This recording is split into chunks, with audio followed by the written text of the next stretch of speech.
Hello everyone. So आज चाहिँ हामी यो भिडियोमा आर्किमिडीज प्रिन्सिपलको जुन हाम्रो बाँकी रहेको जुन न्युमेरिकल छ त्यो चाहिँ हामी यो भिडियोमा हेर्नेछौँ र यो भन्दा अघि भिडियोमा चाहिँ हामीले आर्किमिडीज प्रिन्सिपल भनेको के हो भनेर प्र्याक्टिकल वेमा पनि हामीले बुझिसकेका छौँ र सानो न्युमेरिकल पनि त्यो भिडियोमा चाहिँ हामीले गरेका थियौँ। सो आज चाहिँ यो भिडियोमा चाहिँ हामी के गर्नेछौँ भन्दाखेरि आर्किमिडीज प्रिन्सिपलमा चाहिँ सोधिने जुन हाम्रो न्युमेरिकलहरू छ अस्तिको भन्दा अलिक फरक न्युमेरिकल चाहिँ हामी यो भिडियोमा चाहिँ गर्नेछौँ। सो सुरुमा मैले चाहिँ एउटा बुकको एक्जाम्पल चाहिँ लिएको छु, फिगरलाई स्टडी गरेर एन्सर दिनु भनेर भनेको छ है। यो सल्भ न्युमेरिकल हेरेर चाहिँ हामीले एउटा सानो बेस चाहिँ बनाउन सक्छौँ, त्यही कारणले चाहिँ मैले यो बुझाउन खोजेँ हजुरलाई। सो सुरुमा यहाँ भनेको छ, so which principle is the experiment based on भनेर भनेको छ। यो एक्सपेरिमेन्ट चाहिँ हाम्रो कुन प्रिन्सिपलमा चाहिँ बेस्ड छ भनेर भनेको छ। आर्किमिडीज प्रिन्सिपलमा चाहिँ कस्तो हुन्छ भन्दाखेरि कुनै पनि बडी होल्ली अथवा पार्शियल्ली इमर्ज गरियो भने उसले चाहिँ अपथ्रस्ट एक्सपिरियन्स गर्छ, जुन चाहिँ केसँग बराबर हुन्छ, लिक्विड डिस्प्लेससँग बराबर हुन्छ भनेर हामीले भनेको थियौँ है। यो स्टोनले चाहिँ के एक्सपिरियन्स गर्ने रहेछ, अपथ्रस्ट एक्सपिरियन्स गर्छ। यहाँ मुनिबाट अपथ्रस्ट जति उसले एक्सपिरियन्स गर्यो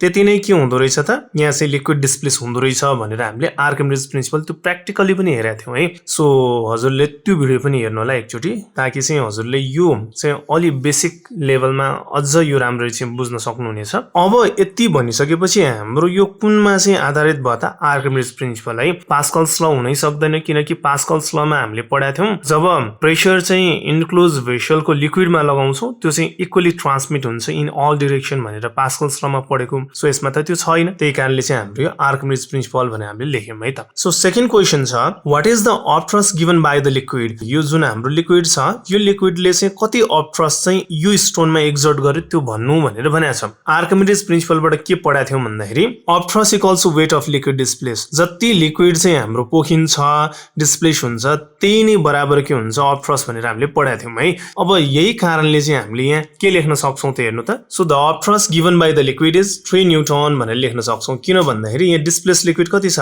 3 न्युटन भनेर बनाएको छ, त्यही कारणले हामीले अपथ्रस्ट कति लेख्न सक्छौँ 3 न्युटन भनेर लेख्न सक्छौँ है त। थर्ड नम्बरमा छ, so what is the weight of the stone in air भनेर बनाएको छ। सो पानीमा यो स्टोनको वेट 7 न्युटन दिइरहेको छ, यसले अपथ्रस्ट एक्सपिरियन्स गर्यो अथवा लिक्विड डिस्प्लेस गर्यो, द्याट इज 3 न्युटन भनेको छ भने यो स्टोनको वेट इन योर चाहिँ कति होला भनेर भनेको छ है। अब हामीले फर्मुला पढाएको थियौँ कि weight of a stone in air equal to के हुन्छ हाम्रो weight in water plus upthrust हुन्छ। अब यही फर्मुला लाउँदा हेर्नु त, जस्तै weight of stone in water 7 newton छ, 7 न्युटन प्लस यहाँ हाम्रो अपथ्रस्ट 3 न्युटन छ, त्यही दुईटा चाहिँ हामीले सम गर्दा कति आयो 10 न्युटन आयो। सो यसरी चाहिँ हामीले यो सल्भ गर्ने गर्छौँ। ओके, सो अर्को क्वेसन छ हाम्रो, study the given figure and answer the following question भनेर भनेको छ। त यो फिगरमा हेर्नुभयो भने हजुरले के देख्नु भएको छ, हाम्रो weight of a stone in water चाहिँ कति छ 10 न्युटन भनेर दिएको छ है। अनि यसै गरी लिक्विड डिस्प्लेस भएकोमा चाहिँ कति दिइरहेको छ 8 न्युटन भनेर हाम्रो यो फिगरमा हामीले देखिरहेछौँ है। सो फर्स्ट क्वेसनमा सोधेको छ,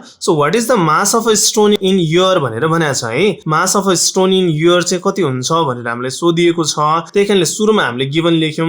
weight of a stone in water कति दिएको छ 10 न्युटन, त्यही कुरा हामीले यहाँ लेखेका छौँ। र weight of a liquid displace र अपथ्रस्ट भन्नु एउटै हो, त्यही कारणले जुन चाहिँ कति छ 8 न्युटन छ, त्यही कुरा मैले लेखेँ। र यसै गरी weight of a stone in air पहिला हामीले निकाल्नु पर्छ, मास निकाल्ने हो भने, किनकि वेट नै थाहा छ भने मास चाहिँ हामीले निकाल्न अलिक गाह्रो हुन्छ, त्यही कारणले हामीले के गर्छौँ त यसमा पहिला weight of a stone in air चाहिँ निकाल्छौँ। अब हामीलाई फर्मुला थाहा छ, weight of a stone in air equals to के हुन्छ weight of a stone in water plus upthrust हुन्छ है, यो हामीलाई थाहा छ यो फर्मुला। अब weight of a stone in air equals to weight of a stone in water कति दिएको छ हेर्नु त फिगरमा 10 न्युटन दिएको छ है, त्यही हामीले लेख्यौँ प्लस प्लस भयो। अनि अपथ्रस्ट चाहिँ कति छ हाम्रो यहाँ 8 न्युटन छ है। सो फिगरबाट पनि हेर्न सक्छौँ हाम्रो लिक्विड डिस्प्लेस भनेकै अपथ्रस्ट हो, जुन चाहिँ हाम्रो कति छ 8 न्युटन छ, त्यही कारणले weight of a stone in air चाहिँ कति आयो हाम्रो 18 न्युटन। क्वेसनमा चाहिँ mass of a stone in air निकाल्नु भनेर भनेको छ। So weight of a stone in air चाहिँ हाम्रो आइसकेको छ। अब हामीले मास निकाल्नु पर्यो भने के गर्छौँ, यही weight of a stone in air W equals to हामीलाई थाहा छ mg भन्ने थाहा छ, त्यही कारणले हामीले के गर्यौँ mass of stone in your नै हुन्छ है, किनकि योरमा हामीले कुरा गरिरहेछौँ, त्यही कारणले यहाँ योर लेख्यौँ इन्टु g भनेको एक्सेलरेसन ड्यू टु ग्राभिटी भयो, जसलाई हामीले यसरी जीले सपोज गर्छौँ। त weight of a stone in air 18 newton छ, इक्वल टु भइहाल्यो।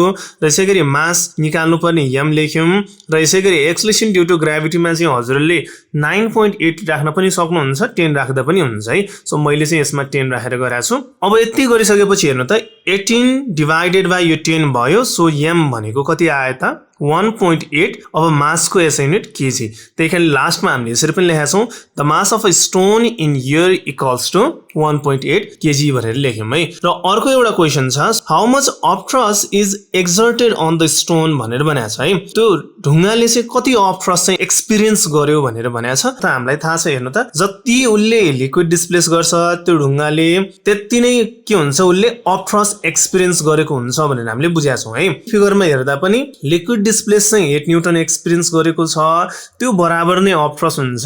त्यही कारणले हामीले चाहिँ यहाँ के लेख्न सक्छौँ भन्दाखेरि from figure the of thrust exerted on the stone is 8 newton भनेर हामी यसरी लेख्न सक्छौँ है। सो होपफुली यो भिडियो चाहिँ हजुरहरूले बुझ्नुभयो होला। र यो पनि हाम्रो कुन लमा आधारित भनेर सोध्यो भने हजुरहरूले आर्किमिडीज प्रिन्सिपल भनेर लेख्न सक्नुहुन्छ। र यसै गरी आर्किमिडीज प्रिन्सिपलको जुन हाम्रो ल पनि पढ्नु होला, किनकि त्यसलाई स्ट्रेट पनि गर्नु भनेर यसरी सोधिएको हुन्छ क्वेसनहरू चाहिँ। हामीलाई यसरी नै साथ सपोर्ट र माया गर्दै गर्नु होला। ट्रिगोनोमेट्रीको पनि हामीले भिडियो ल्याइसकेका छौँ, त्यही कारणले त्यो भिडियोलाई पनि हेरेर के कस्तो लाग्छ साथ सपोर्ट दिँदै हामीलाई कमेन्ट पनि गर्नु होला भन्दै सो आज चाहिँ हामी यो भिडियोलाई यतै एन्ड गर्छौँ। Have a good day, thank you.